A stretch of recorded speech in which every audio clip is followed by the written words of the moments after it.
So welcome back. In the last lecture, we discussed the factorial design problem, and we saw how can we map it to hardware using the data path and FSM methodology. But that architecture was specific for the factorial problem, and it is not a general purpose. Now, what if we want an architecture that is sort of general purpose in a sense that it can implement, for example, also other functions like maybe Fibonacci series or maybe the table of a number. So how can we construct an architecture that can do more than one work? Basically, I told you this is the fundamentals or the basic principle of how a general purpose computer is designed. So let's dive into the architecture directly. You can read the slide and what is written. So the first thing is note about this architecture. It has multiple registers. So we have register R0, register R1, register R2, register R3. We have 4 registers, and each register has this LE line, which is enable line basically. Load LE stands for load enable.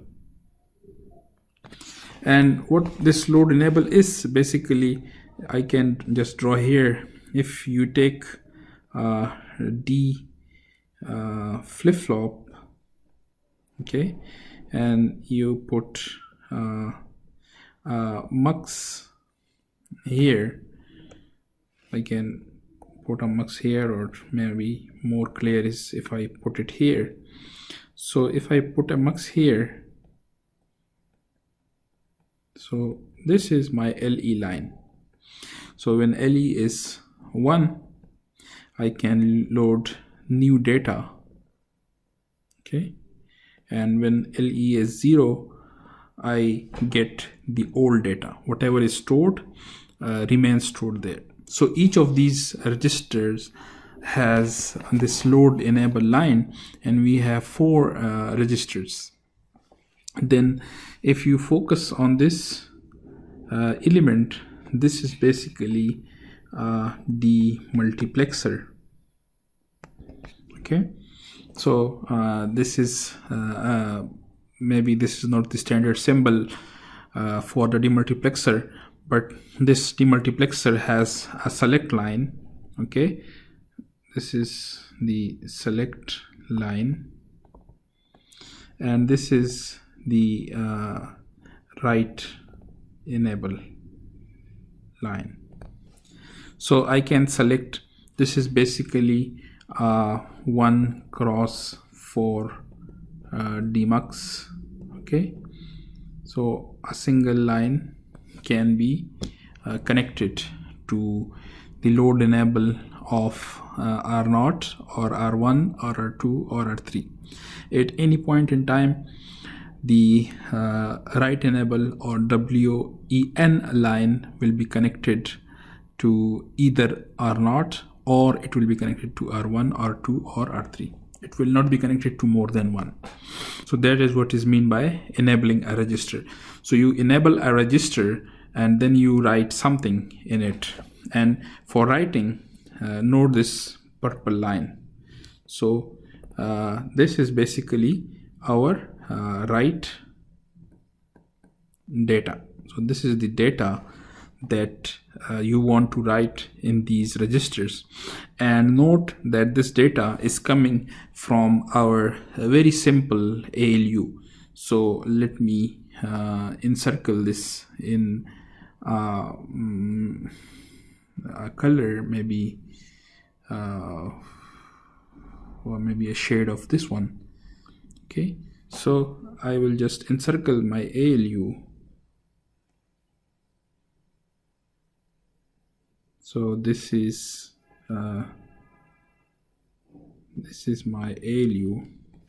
Okay, and this write data is coming directly from the ALU line. Okay, and my ALU has 4 operations, so it can add, it can subtract, it can multiply, or it can take the logic NAND of 2 operands. Okay, and each of these is directly connected with this with this multiplexer. So this is our 0 line, 1 line, 2 line, and 3 line. 0, 1, 2, and 3. And both these muxes, one mux is called, this is called A mux, and the second is called B mux. Okay, and they are controlled by A cell and B cell. These are the select lines of these multiplexers. So basically our 2 operands, so if you want to implement an equation like this, C is equal to B plus A, okay, then the A is coming from our operand, A is coming from here, our operand B is coming from here. Both are going into the arithmetic logic unit or ALU, and we can select which operation we want to do on these operands by the op cell line. So op cell is, if op cell is 0, then addition will be done. So this is the case for op cell is equal to 0. But if op cell is, let's say, 1, then maybe you want to subtract these 2. Okay, and so on. For 2 it will be multiplied, and for 3 it will be bitwise NAND together. Then this is my C. So this is my data which I want again into another register. So you see the C is going to a register. Okay, so it means to implement an equation like C is equal to A plus B, I need 3 registers. Okay, this architecture can implement any algorithm that requires 4 registers. If more than 4 registers are required, we cannot implement it on this architecture. So if your algorithm required 4 registers, each register holds a variable. So imagine if you have a C code and your C code has int A, then this int A will go to a register. So each variable requires a register. Okay, so this is an architecture that reads 2 operands A and B from 4 registers, perform operation, any of the 4 operations, and optionally write the data to a register. Okay, then there is also this a comparator which is sort of generates the Z flag. Okay, and this Z flag is input to our control FSM, and you see the control FSM generates all the muxes select lines. So it generates a cell, which because this is a 4x1 mux, this means our A cell is 2-bit, this means our B cell is 2-bit, and op cell is also 2-bit because this is a 4x1 mux.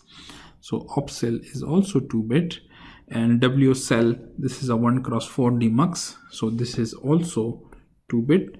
So this is 2-bit, and this is basically write enable, so this is basically 1-bit. So if it is 1, we want to write something. If it is 0, we do not want to write something. So this is the whole architecture. Now why is this architecture sort of programmable? You see, in the case of factorial, what we did in the end it was just a ROM and the ROM contents. And imagine if you change the contents of the ROM, then then it will mean that you are implementing a different algorithm. So that's the whole idea. This is very, very important to understand. This is the fundamentals of how computers work. When you write a C program or a Java program or anything that you write in any language, maybe Python, actually you convert it into hexa, and that hexa is basically the control FSM that goes into your ROM, and your ROM then controls a programmable architecture like this one. So this one is a very simple programmable architecture. Of course, your PC or your laptop has an architecture that is well advanced compared to this one, but the fundamental operating principle is the same.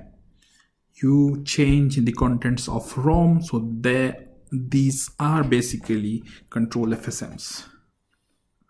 So let's try to implement the factorial program that we have implemented before. Now let me remind you again. This architecture can perform a single operation in a cycle, in a clock cycle. It can implement a single operation like C is equal to A plus B. This kind of operation can be done in a single cycle. While if I take you back to the to this one, this can perform two operations. One operation is A into B, and B is B minus 1. So these are two operations. Because this architecture is parallel, you see, this architecture uses two compute units in parallel. So this and this are in parallel. So in a single cycle, we can do two operations. But this is not the case in this one. In this one, we can implement or run a single operation in a cycle. So that's why the FSM would change. You see, this is our initial state on which we come to the loop mul state. So this is called loop multiplication state. Then we have loop subtraction state, because we cannot do multiplication and subtraction in a single cycle. In one cycle, we can do this one, A is equal to A into B. And in the next one, we can do this one, B is equal to B minus 1. So if you look at this, these are the initial values of the registers. So these are the initial contents. And you see that R0 stores A, R1 stores B, and R2 stores minus 1. Okay, so when you say R1 is equal to R1 plus R2, so basically R2 stores minus 1, so you are basically subtracting. So these are the three states. These are the three states. And then when everything is complete, you go to the done state. So until and unless Z is equal to 0, you loop into these three states. And when Z is equal to 1, you go to the done state and you stay there forever. Now we can look to the architecture, and we can easily derive what are the different values for S cell, B cell, and for S cell, B cell, op cell, and WN. So I have just minimized the slides so that you can see the architecture in relation to these numbers. So you see, when A cell is 0, okay, you are basically selecting R0. So from here on the red line, we will get R0, and that is where our A is stored. On B cell, we will get R1, and that is where our B is stored.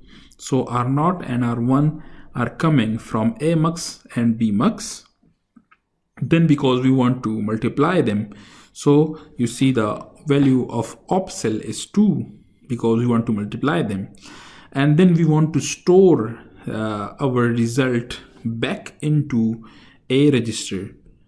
Okay, so you see write enable is 1, so and W cell is 0 because we want to update the value in R0, so that's why it is 0. Okay, so this is one operation is completed. We have done A is equal to A into B. For example, if A was 5 and we were interested in 5 factorial, so 5 factorial, then you see here A is initialized with 1 and B initialized with 5. Okay, so in the initial state we will have 1 into 5, so A will be 5 in the first state. Then we come here, B will be 5 minus 1, so B will be 4. And you see all the numbers are according to that. So A cell and B cell, op cell is 0 because we want to add and we want to update R1, so that's why W cell is 1. Okay, it is pointing to R1. And then we go to the other one in which we just branch. So in that one we compare, we want to compare. So you see A cell is 1, which is this one. So why is A cell 1? So why is A cell 1? It is really important to understand, because actually we want to compare. Let's see, A cell is 1, so it means R1 is coming on the red line. So R1 is coming on the red line, and R1 stores what? R1 stores our B. And on this purple line, what will be coming? It will be coming from Bmux, Bmux, and the value of B cell is 3. So it means R3 is coming on this line, and you see that from our initial value R3 is 0. Okay, so basically we are comparing basically Z is equal to this check if B is equal to 0. If B is equal to 0, then this signal goes to the FSM, and the FSM will change the A cell and B cell correspondingly.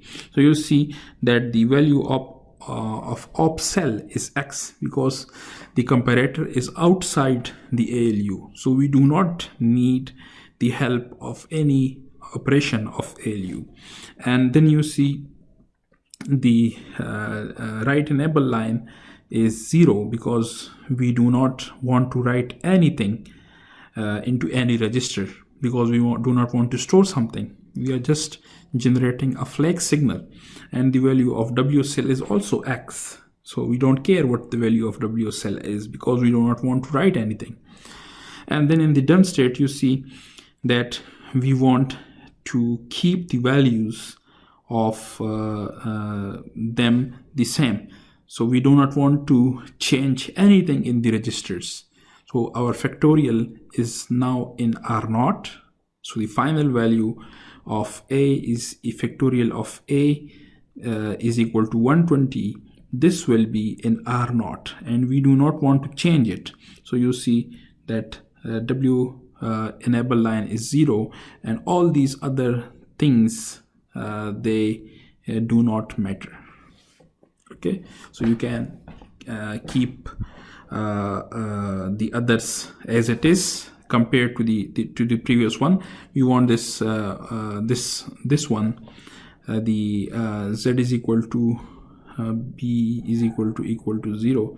We want this logic operation to be continuously checked. So that's why it is 1 and 3. That's why it is like this one. Okay, so you stay there forever. So this is how you implement the factorial program with our programmable machine. So I motivate you that you should consider some other algorithms. Okay, you should consider some new algorithms. Okay, that requires no more than 4 registers. So you can solve many problems. For example, you can solve maybe exponentiation, maybe you can solve division, maybe square root, but nothing that requires more than 4 registers.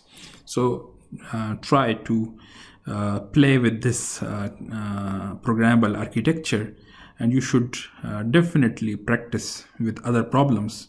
So you should write a C algorithm or a C program which has no more than 4 variables, and you should divide it into data path and FSM, and then you should code it. Then you should come up with the contents of ROM, and then you should be able to write the code. So you should be able to write the code of the FSM, and you should be able to write the code for this programmable architecture. Okay, so I hope that this is pretty much clear to you, and you will be able to solve new problems with this programmable architecture. I will give you more practice problems in your assignment, but you need to really drill some examples to be confident with this topic. Okay, so let's come to the next. And so now, from sort of theoretical point of view, we have completed our discussion. So we have completed the discussion of finite state machine. We have discussed how to draw or design state transition diagram. We already discussed how to extract the Boolean equation, the logic circuit. Then in this series of lecture, we discussed how to write the Verilog code, and then we came to this topic of finite state machines and data path. So under this topic, we covered the example of factorial. So this is one subtopic, which is finite state machines and data paths. And in this, you can expect new problems that may be asked from you. So you need to develop maybe parallel architectures like the architecture of factorial in that example. Then we came to the next topic, which was this topic basically is microprogrammed state machines. So this one, programmable data path, or this falls under microprogrammed machines. And microprogrammed machines is basically the basic fundamental principle on which your computer works. Okay.